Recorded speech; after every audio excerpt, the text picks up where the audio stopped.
along with everything else in life, has changed radically and continues to change, along with the world changing. And so when we look at the ancient writings, we find that dreams used to mean different things way back in the days of the prophets. The meanings changed. The same dream, the same scene, and yet the meaning is different in the Middle Ages, and then in the more recent past, again, they've changed. So we'll try to get a picture of what the dreams have meant and what they possibly mean in our world, in our life today. Let's start with the Bible. The first dream that is described in great detail is the dream that Pharaoh had, or the dream that Joseph had. Pharaoh's dream is described as Pharaoh sleeping, and he had a dream. And in his dream he saw 7 cows. And they were healthy, fat cows, coming out of the Nile, I guess. And then after them, 7 other cows came out of the Nile. And these were very emaciated, unhealthy cows. And the unhealthy cows swallowed the healthy cows, and yet the unhealthy cow continued to look unhealthy, as if they hadn't eaten anything at all. And Pharaoh woke up, and his heart pounded. Something told him that this was not an ordinary dream. So what did he do? He went back to sleep. And he had another dream. And in the second dream, he saw 7 healthy stalks of wheat. And then after that, 7 beaten stalks of wheat grew out of the ground. And the 7 beaten, broken stalks swallowed up the 7 healthy stalks and didn't change. And that was the end of a dream. And when he woke up, he knew that he had to find out what this dream meant. And so he called all of his advisors and his sorcerers and his magicians and so on and so forth. And each one of them interpreted the dream for him, but it didn't calm him. It didn't satisfy him. And then somebody mentioned that there was this man, Yosef, was in a prison, in a dungeon, and they schlepped him out of the dungeon, they cleaned him up, and they brought him to Pharaoh because he had interpreted the dreams of fellow prisoners. He had interpreted them successfully. And so Pharaoh asks him to interpret his dream. And he tells him his dream, and Joseph says to him, what God is about to do, he lets Pharaoh know. And then he interpreted the dream as being 7 years of plenty, followed by 7 years of famine, and that the famine will be so bad that the years of plenty will disappear and be swallowed up and not even be noticed. And the reason that the dream is repeated, because it's the same message in both dreams, the reason that the dream is repeated is because God hastens to do this, which means that it begins now. The repetition implies urgency. And therefore, this is what Pharaoh should do. He should store up all the food during the 7 years of plenty, so that during the 7 years of famine, he'll have what to eat. And Pharaoh was very impressed, and he appointed Joseph viceroy of Egypt. That's what people did in those days when they were impressed. If they liked you, you became the viceroy. What is the significant teaching or the significant message that we can get from the story? Number one, that Pharaoh was impressed with Joseph's interpretation, more so than with everybody else's interpretation, not because it was brilliant of him to figure out that there would be 7 good years and 7 bad years. That seems to be rather obvious from the dreams. I mean, 7 healthy cows, 7 unhealthy cows, 7 healthy stalks, 7. So the way the commentaries interpret it, the stalks obviously mean food. I mean, wheat is wheat. And the cows are the animals with which you plow the fields to make the wheat grow. So that it all goes back to food. So when you have healthy cows, it means good food, a lot of food. Unhealthy cows, lack of food. So that couldn't have been the brilliant insight that so impressed Pharaoh. What did impress him was, number one, his statement that what God is about to do, he tells Pharaoh. And number two, that therefore Pharaoh should store up food. Everybody else, the other interpreters of dreams, either predicted the future or described Pharaoh's condition or caught a glimpse of Pharaoh's subconscious, and all of them were probably correct. And yet Pharaoh was not content with those interpretations, because somehow he sensed that there was more to the dream than merely an observation. There are times when a dream is clairvoyant in the sense that it anticipates a coming event. You have a dream, you wake up in the morning, and sure enough, that day, what you saw in your dream happened. That's a premonition. We'll talk about why that happens in a moment. But it is not a lesson, it is not a message. You dream that you're going to see 3 green cars on the highway, and sure enough, you see 3 green cars on the highway. No, so? It's interesting, it's curious. The phenomenon is a very interesting phenomenon, but so Pharaoh didn't like those kinds of interpretations because this dream felt like something more. Somebody told him that he would have 7 daughters and they would die. He would bury his... He says, now, so what should I do? Somehow there was something missing in the interpretation because the dream was more urgent than that. Why is a dream urgent is what Pharaoh wanted to know. And it was only when Yosef came along and said, God is trying to teach you how to prevent a disaster. He says, now you're talking. Now I hear a message. Now I'm being taught something. Now I'm learning something. And so he made him the viceroy. So the message that a dream carries, if it is in fact a message dream, is something you need to do. Your grandmother or grandfather appear in your dream, and they say, get out of the house now.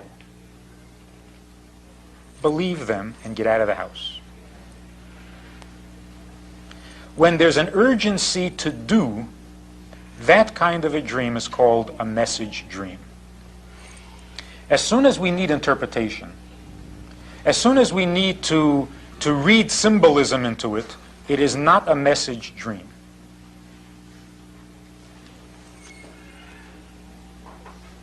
That's why when Yosef had his dreams, he dreamt that he and his brothers were out in the fields gathering, making bundles out of the wheat. What is that called? Making sheaves? Sheaving? They were sheaving in the fields, and each one of them had their sheaves standing, and the sheaves belonging to the brothers all bowed down to the sheaf belonging to Yosef. So Yosef comes to his brothers, and he tells them the dream. And they got angry at him. They said, what do you think? We're all going to bow to you? Yosef has a second dream where he sees the stars and the sun and the moon, and they're all bowing to him. So what does this Chacham do? He runs and tells his brothers that he had such a dream. So now they're even angrier at him. And they say, you mean your father and mother, in addition to us, are also going to bow to you? And they hated him.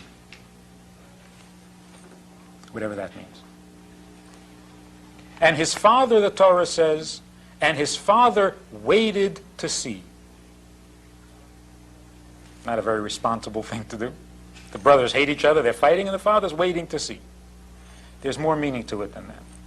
Why did Yosef come with these dreams to his brother? If he felt that the dream meant that they would bow to him, so be patient and wait. What do you have to tell him for?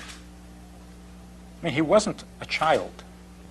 And after the first time, when he saw that they got angry, certainly a second time, he should have known better.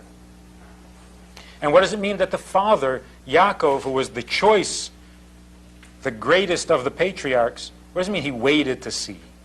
Didn't he have anything more, a little more committal to do? I mean, something a little more specific? The reason Yosef came to his brothers with the dream is because the dream didn't tell him anything. It's not that he interpreted the dream to mean that his brothers will bow to him.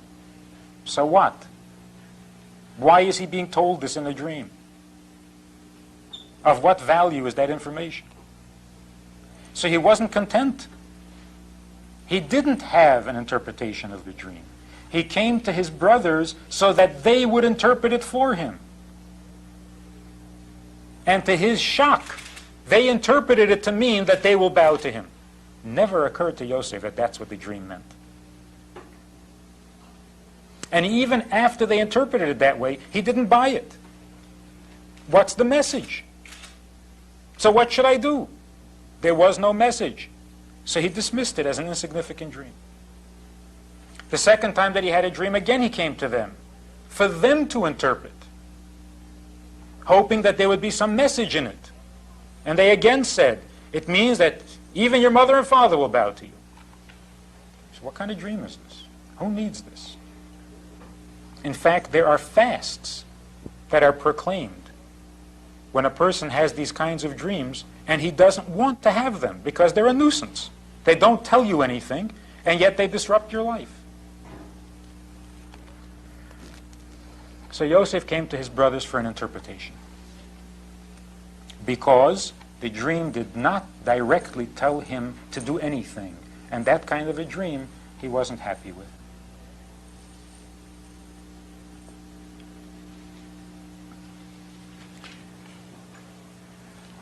So dreams, when they have a specific instruction, might be a message, either from a grandparent or from a parent who has already passed away, or from some other saint or tzaddik. But if there is no specific message, then the best thing to do is simply disregard the dream. We know from experience, from recorded experiences, that if the dream is a message, you will have it a second time, like with Pharaoh. If the dream means to get you to do something, it will get you to do that thing, even if it has to happen 3 or 4 or 5 times. So if you have a dream and you think it's telling you to do something, do what Pharaoh did. Go back to sleep. If the dream is meant to get you to do something, it will. It will. You don't have to worry about it. In fact, in some holistic medicine writings, we find cures, remedies for dreams that are clairvoyant, which would mean that certain dreams that are predicting the future, that anticipate the future, which are annoying, can be cured with medicine. If it can be cured with medicine, it is not a prophetic dream. Prophecies do not respond to medication. In fact, just as there is a mental state where people, while awake, imagine certain connections and certain similarities and symbols in what they see, and they interpret that to be some kind of a message from above, and there are voices speaking to them, and there are symbols being shown to them, and it's simply an irritation of the mind. If that can happen when we're awake, it can certainly happen while we're asleep. So dreams that seem to have all sorts of associations and combinations may simply be a restless sleep because the mind doesn't rest, doesn't sleep. If you look at the ancient writings, and I've got pages and pages of symbolisms in dreams. Now, some of these are very similar to Freudian interpretation, although they were written 800 or 900 years before Freud. The head, the kidneys in a dream represent the dreamer, the person himself. The shoulders represent the wife and the sisters. The extremities represent children, sons and daughters. The arms, specifically, represent friends, family, servants. The hand itself represents wisdom. So that if you dream about your kidneys,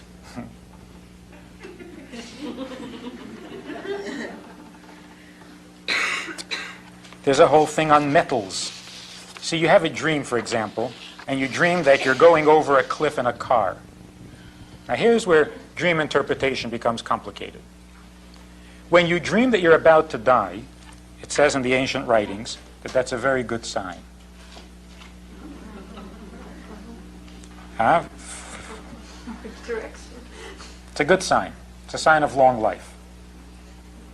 In fact, we're also told that if a rumor somehow gets started that a certain person died, then you know that that person will live long.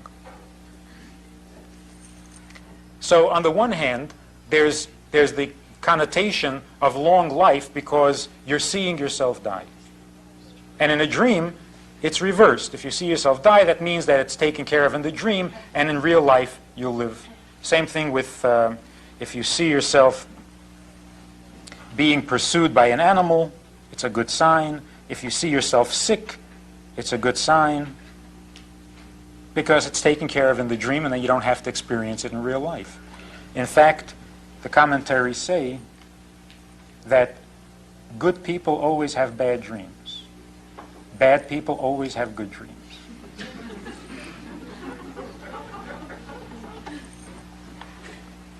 And that's why there's a custom that if someone tells you their dream, you're supposed to say to them, a good dream you saw. And that's for two reasons. First of all, as with Yosef, a dream that doesn't have a specific message means what you interpret it to mean. And so if you interpret it as a good dream, it'll be a good dream. You interpret it as a bad dream, it'll be a bad dream. That's one reason. The other reason is, it doesn't mean you saw a good dream. It means you saw the dream of a good person. And the dream of a good person is always bad. So if it was a bad dream, somebody comes to you, had a terrible dream last night, you say, well, that's the dream of a good person. Because good people have bad dreams. And the reason for that is because in the dream, things are reversed. What happens in the dream need not happen in real life. In fact, psychology tells us the same thing. That when you sleep, you can experience in your dream those things that you're afraid to experience while you're awake. And so you get it out of your system, you take care of it in the dream, and then you don't have to worry about it in real life while awake. And the same thing with a bad dream. The good person who has a bad dream and he worries about it, that worry already makes up for whatever else had to happen. For the worry itself, he's already forgiven and his slate is cleaned, and that's it. A bad person wakes up, he had a good dream, he feels good about himself, he's in trouble. So there's the inversion of the dream. But, like I started saying, you see a car going over a cliff. So on the one hand, you see yourself about to die. You never actually see yourself die, but about to die, and that's a good sign. But then you have to take into consideration the metal. The car is made out of metal. And then there's a whole list of what kind of metals and what they mean in your dream. Then, if the car falls into water, well, that's a whole other subject now, because water is very symbolic in dreams, and there's a whole chapter on water. If you fall into the water, you come out of the water, you go down and don't come up, you go down and come up, you see yourself drowning, you're afraid of drowning, the water is cold. All of these things have a meaning. So if somebody comes along and says, I dreamt that I fell over a cliff in my car into cold water, it's a very complicated interpretation. You got to figure out what the metal means, you got to figure out what the water means, you got to figure out what the death means, and so on. What is it about dreams in the first place that makes them so fantastic and so fascinating? The soul that keeps us alive and with which we behave during the day is made up of 5 parts. There are 5 levels to the soul. There's one part of the soul with which we are in contact all the time. That's called nefesh. Without that, we simply are not alive. Nefesh. There's another part of the soul with which we function. A person who can't function but is still alive, his nefesh is active within him, but the other parts of his soul are blocked. They can't get through because the body is not receptive, because the limbs are damaged, the nerves, whatever, God forbid these things happen. And then higher and higher, the different parts of the soul produce different abilities within the person. The higher the soul, the less restricted it is to time and space. So that our nefesh, the nefesh part of our soul, is very limited, and it experiences and is conscious only of its own 5 senses. That's what gives me an identity. If I experience what you were experiencing in your senses, I would be very confused as to who I am. So because I experience only my senses, I see only what I see, and I feel only what I feel, and I hear only what I hear, that's why I am me and not you. But the higher we go in these 5 levels of the soul, the more open-ended they are. So that, for example, a person who is truly a tzaddik, a truly godly person, meaning that the other parts of his soul are active within him on a daily level, on a constant basis, that person does not, in the first place, have the restrictions that most of us have. And therefore they will have premonitions, and they will have intuition, and they will have clairvoyant visions, and they will simply know what tomorrow is all about. And this to them is not surprising, unusual, or uncomfortable. That's the level on which they exist, because their soul is active within them without being restricted within them. So it's almost like the soul is kind of a periscope. It can see what our eyes can't see. And not only ahead in space, but also ahead in time, because they come together. If all 5 levels of the soul are available to the person, then he is a prophet, a true prophet. God speaks through him. If there are only 4 levels of the soul, then he will see visions of prophecy. God sends messages through him. If he has only 3 parts of the soul, then he may be clairvoyant, he may get glimpses of the future or of the past, but there is no message to the world coming through him, maybe not even to himself. If he has only 2 parts of the soul, he may see something in his dream.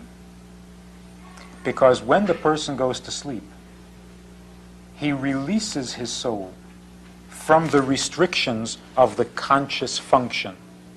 So that when you're sleeping, many things can happen that your conscious mind would not permit when you're awake.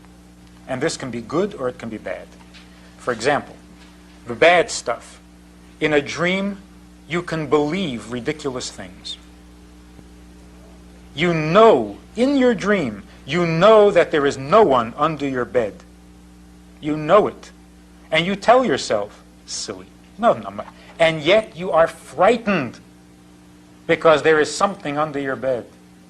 And in your dream, you're talking to yourself and you're saying, "Nah, don't be silly, there's nothing under the bed." And yet your heart is pounding and you're having a nightmare. How can it be that you know there's nothing under the bed and yet you're frightened by that nothing? That's a dream. In a dream, the rules of logic don't apply. You can also imagine things that you know are impossible, like an elephant going through the eye of a needle. You would never imagine it while you're awake. If you thought you saw an elephant going through the eye of a needle, you'd worry about your mental state. But in a dream, it's normal. Something is there and yet it's not there. It's big but it's small. It's bigger than the other thing but it's enveloped in the smaller thing, and these kinds of contradictions. Because the soul is released from the restrictions of the conscious mind. By the same token, it can also perceive things that are true and good, which the conscious mind blocks out. And so it is normal for the soul, when you're asleep, to see either past or future, or come up with insights into a subject you've been studying which you could not come up with while you're awake. And that's why people who study a subject diligently will go to sleep not understanding the subject, and they will wake up and they have the answer. The answer came to them while they were asleep. It's not only that the mind is refreshed and you can approach the subject with a clear mind. You wake up knowing an answer. You know it because it came to you in your sleep. The person who studies Torah diligently is rewarded, so to speak, with lessons. While he's sleeping, he is being taught Torah.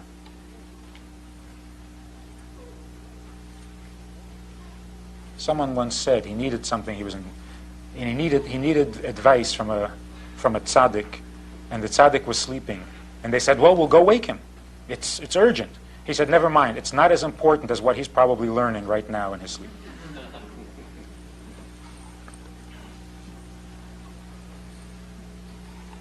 What about nightmares?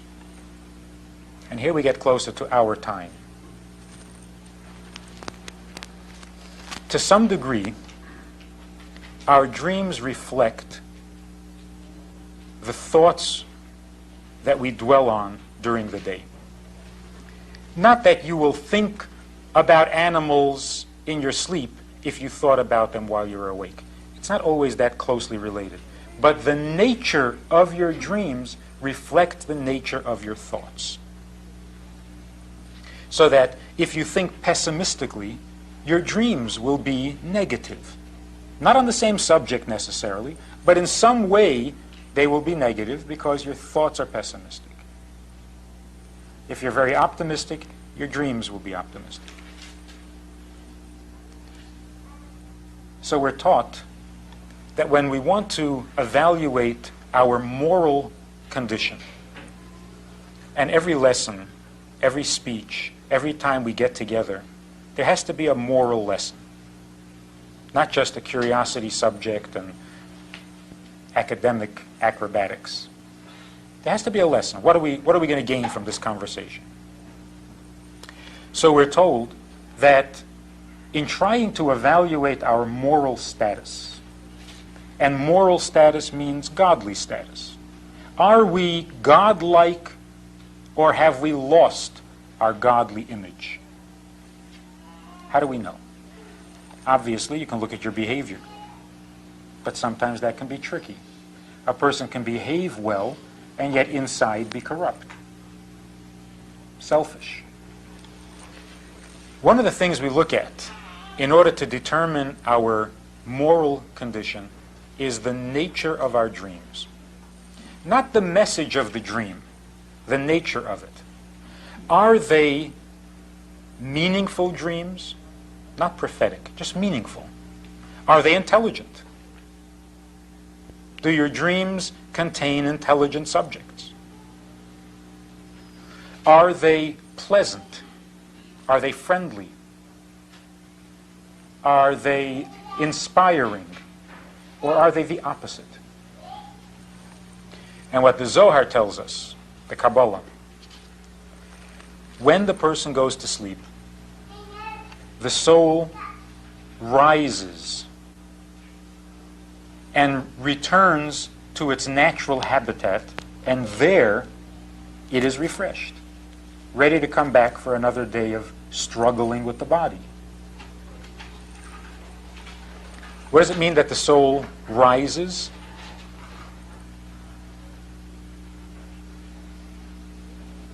If you're engaged in a struggle with your children, let's say. Oh, that was last week's topic. If you're engaged in a struggle with the children, it wears you out. It's tiring. It's exhausting. How do you refresh yourself? Very simply, you turn inward. You don't have to go anywhere physically. You have to go back into yourself. Go back into yourself, again, doesn't mean anything mystical. It means simply pay attention to yourself. The books say, the articles say, do something nice for yourself. Take a nice, luxurious bath. That might help. But do something nice for yourself could also be a little bit more meaningful. Improve your own morality. You've been trying to get your kid to be a mensch, and that's exhausting. Get yourself to be a mensch. That's easier. It's refreshing. That's what the soul does when we go to sleep. During the waking hours, the soul wrestles with the body. When it goes to sleep, it does its own searching. It does its own soulful thing. And that refreshes it. It doesn't go on vacation. It doesn't retire for the night. It does what a soul naturally does, and that is more refreshing than doing nothing. That's why we find that when a Jew gets back into Jewish activities, another mitzvah, he feels refreshed, not exhausted, because he's back in his element. And that is more refreshing than a vacation. It's more relaxing than doing nothing. So the soul doesn't go to sleep.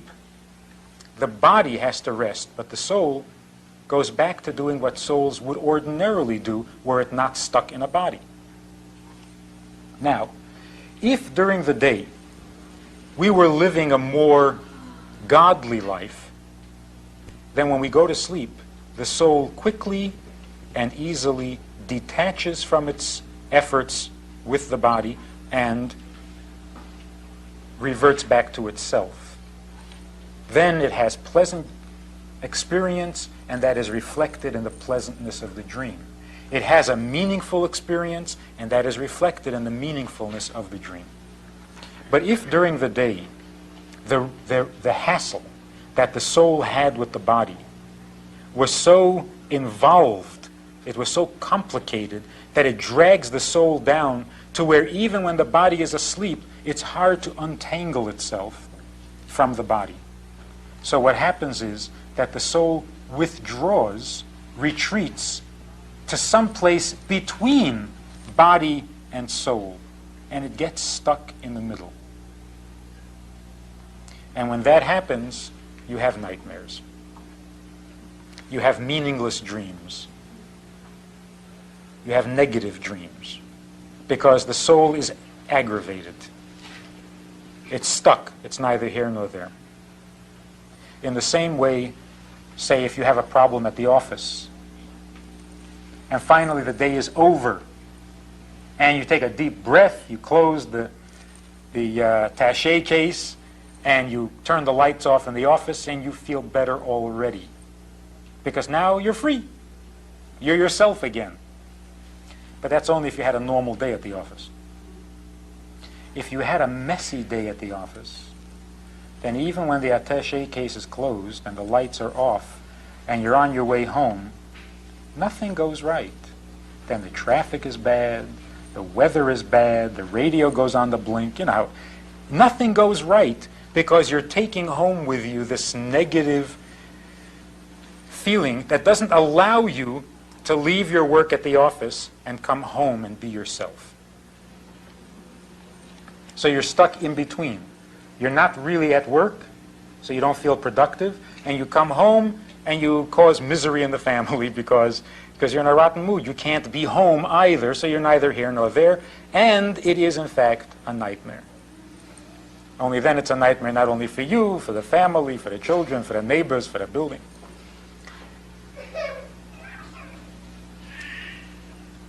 So the moral of the story is this. The nature of our dreams today generally are not prophetic. I think it's safe to say. They're not even messages. If they were, you would know it and you would do something. What they are, most likely, and in most cases, are a reflection of our moral status. If the dreams are pleasant and positive, then we're doing something right during the day. If our dreams are negative, empty, meaningless, and annoying, disturbing, they're not premonitions of terrible things going to happen. They're simply a reflection of a discomfort and irritation in our waking life. Therefore, the practical thing to do after a negative dream is to simply improve the quality of our life. If we do that, then the dream has served a purpose, and that itself already feels better. It served a purpose. One of the reasons that bad dreams happen to good people is because when good people have a bad dream, they become better. When bad people have a bad dream, they become worse. So God doesn't give them bad dreams. He doesn't want to make them worse. This is the meaning of the dream. One more thought. Exile is called a dream. When Mashiach comes, the Torah says, it will be like waking up from a dream. We will realize that we had been dreaming. Hayinu kachelmen. We will suddenly wake up and realize that what had happened before was a dream. Again, how is exile a dream? Because in exile, particularly when it's lasted 2,000 years, strange combinations, contradictory things can coexist side by side, and we don't even raise an eyebrow. A person can study Torah all his life, or he can be a preacher all his life, and he can talk in the name of God, and think in the name of God, and study the Word of God, and so on and so forth, and at the very same time be doing something God doesn't want him to do. The example of the guy is about to break into a house. He wants to rob the house. But he knows that success comes from God. So he prays for success. And he doesn't see a contradiction. He asks God to give him success in his burglary. One moment we're feeling moral and positive and good, and we're ready to do the mitzvah, and we do the mitzvah, and the next minute it's as if we never did it. And the same, of course, in reverse. We can be evil, truly, genuinely evil one day, and the next day, as if nothing ever happened, turn around and be good. And be really good. A couple of years ago, that would have been called hypocrisy. Today, if we call it hypocrisy, it doesn't mean anything. Because if that's hypocrisy, then we're all hypocrites. So the word has lost its meaning. It's more than hypocrisy. It's a dream. A dream in which contradictory things can coexist and not feel uncomfortable, not feel wrong. And that gives us a great opportunity. It's possible for a good person to go bad with no great reason, without any traumatic event, simply because it's a dream. But then again, it also gives a bad person the ability to become good without great trauma. You don't have to be the great Baal Tshuva and fast 6 days a week and cry every morning for forgiveness. You can become good simply by deciding to. How is it possible? After not keeping certain mitzvahs for so many years, how can you just turn around and start keeping the mitzvah? After not being a moral person for so many years, how can you simply turn around and become moral? Won't it feel hypocritical? It doesn't matter. We're dreaming. And we have to take advantage of the dream. It permits us to become good for no reason at all, and with no preparation at all. We need no excuses. I was bad yesterday, so what? Today's different. That's hypocrisy? No, it isn't. I'm dreaming. And that's what's going to happen when Mashiach comes. If we look around and we say, look at how many people still need to change their opinions and to change their lifestyle in order to be ready for Mashiach. So how can we really believe that Mashiach is coming today? Isn't it going to take time to convince all these people? And the answer is not in a dream. In a dream, nothing takes time. In a dream, you don't have to follow a logical sequence.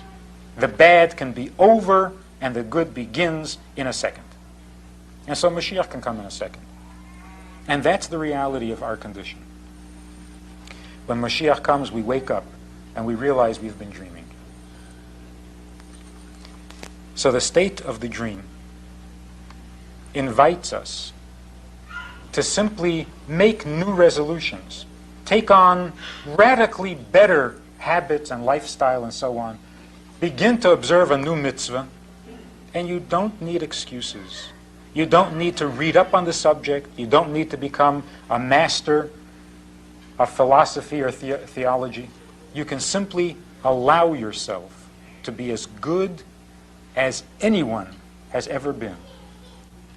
It doesn't matter what you were until this very moment. The same is true with a birthday, and today happens to be my birthday. So the Rebbe wants us to celebrate our birthdays publicly, which is a new custom.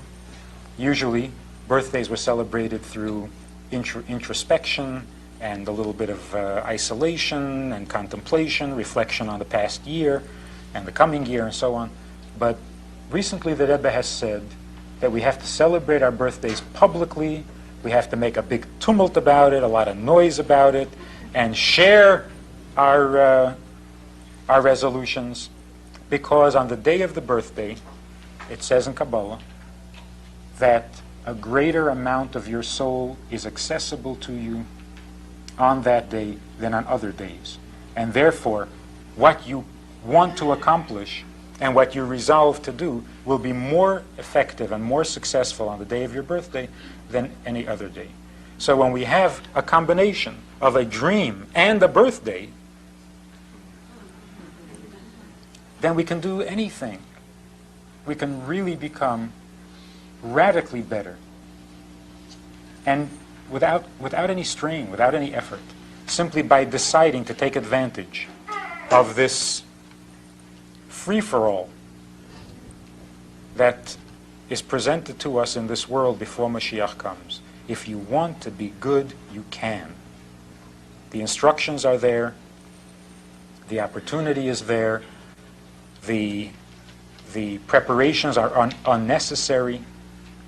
And in a moment, we can turn ourselves, our community, and our world into a godly place. We can turn it into a wonderful place, even though a moment ago it seemed to be dark and doomed and hopeless. So I invite you to share in the spirit of the birthday and to take advantage of the dreams to make radical steps, to simply turn around and surprise everyone who knows you by becoming better. It'll feel funny. People will be unbelieving, particularly yourself. You say, no, it's not me, it's not me. Who was this actor a while ago who grew a beard, wore the beard for a while, and then took it off? And he said he couldn't stand it. It made him feel too dignified. Couldn't tolerate, couldn't see himself being dignified. So our self-image limits us sometimes, and we can't believe ourselves being so good. But in a dream, you can believe it. You can believe it. And it's true. It's genuine. It's for real. The goodness is for real. And so, following the advice of how to celebrate a birthday, contemplate and dwell on yourself. What does that mean? Simple. Think about what you could be. Then think about what you ought to be. And then think about what you are. If that doesn't make you become better, it will. It's very simple. And in our days of Golus, everything is simple. We can easily become bad, and we can just as easily become good.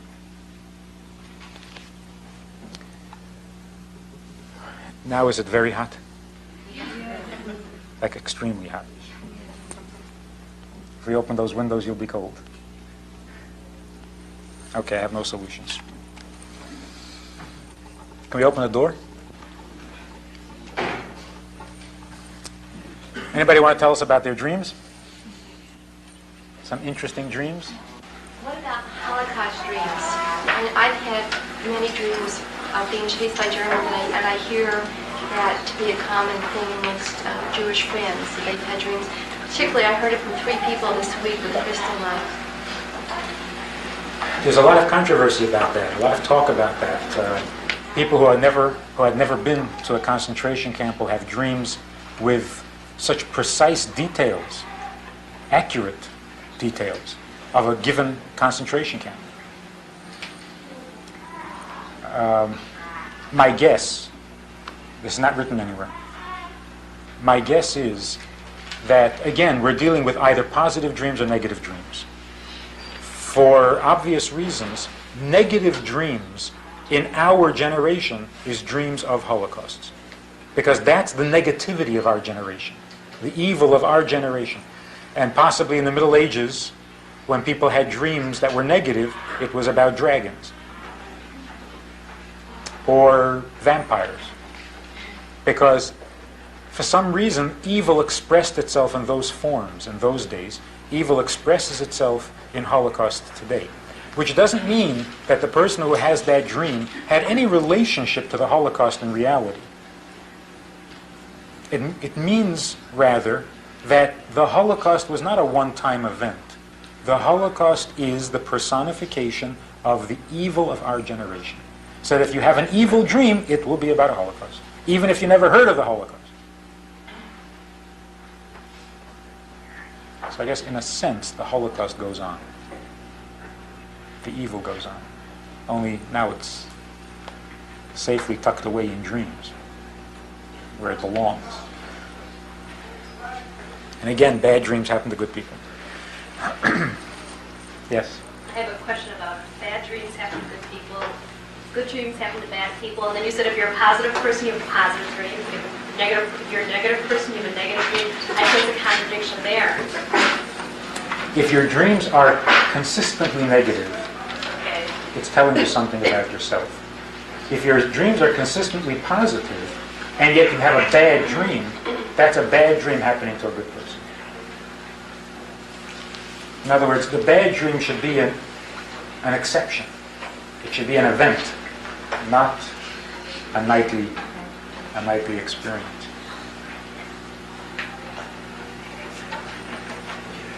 Yeah. Well, assuming we all have dreams, what about people who very rarely do? We all dream. The question is whether we remember them, whether we're conscious of them when we wake up. Again, just guessing now, I would say that unless the dream has a very important message or is very positive and inspiring, you're better off not remembering it. So don't worry about it.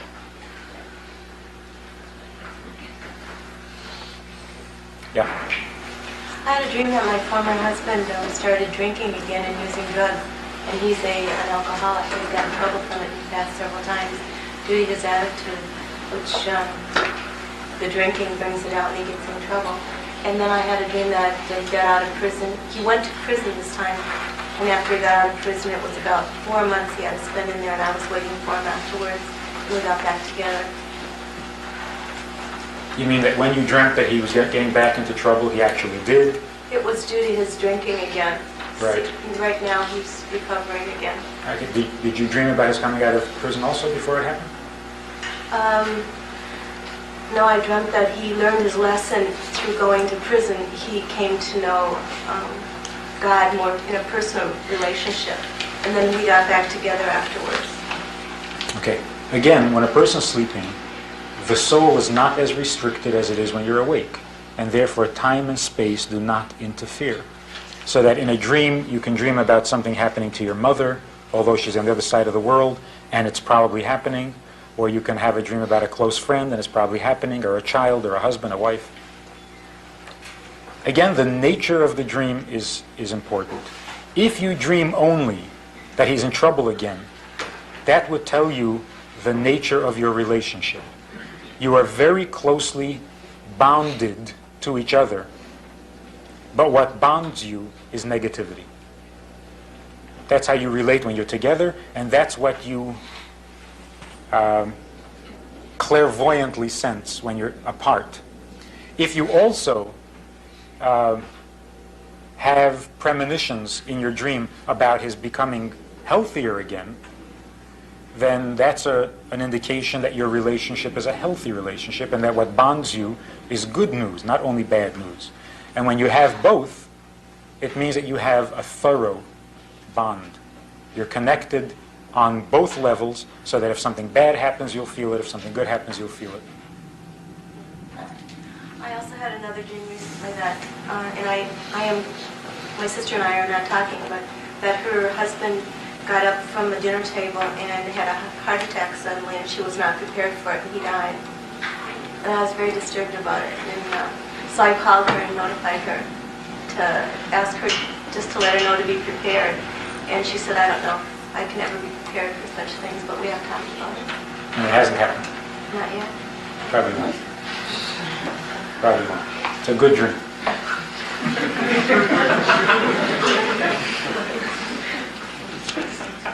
Why would a good person relive an unpleasant real-life experience In dreams? in the dream over and over again?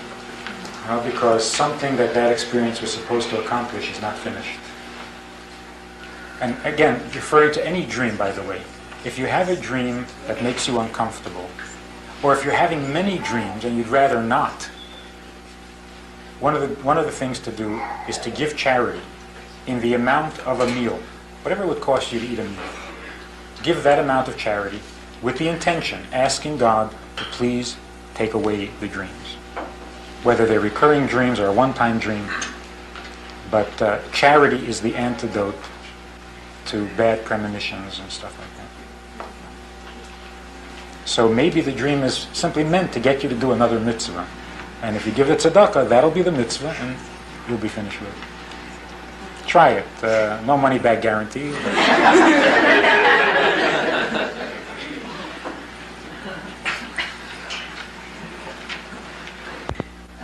Does God have dreams? He has nightmares. I don't know if God has dreams. I think when we have dreams, we're a little bit closer to God, a little closer to truth. Does that mean that God has dreams? I suppose if we can dream, he can certainly dream. Anything we can do, he can do better. But I don't know. Nightmares he has. Nightmares. A lot of nightmares. Yeah, sleeplessness. Yeah, we keep him awake. 11 o'clock, we're not home. He worries. No, I mean that literally. The 11th hour, it's like time, and it's hard for him to wait as it is for us. Yeah. I want to know if, I have a lot of times dreamed that I can see something is happening, and then in 5, 6 or a week, months later, that thing will happen. And I'm not sure I'm a good person on that level, so I can see it. So I have the whole levels and so. Now, what I'm saying is that a tzaddik will see it when he's awake.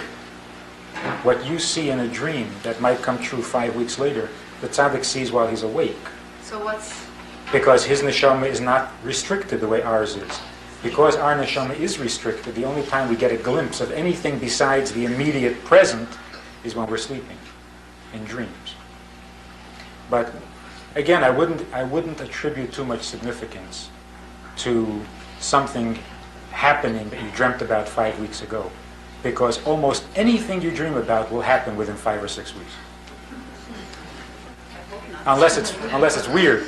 But any normal event is a normal event. Sooner or later, it's going to happen. So it's more the kind of a dream that you want to go to somebody and say, "Is there any meaning to this?" Because it doesn't seem to have. Well, it was once was like I had a dream that my father was in an accident. That I woke up, I called in the morning.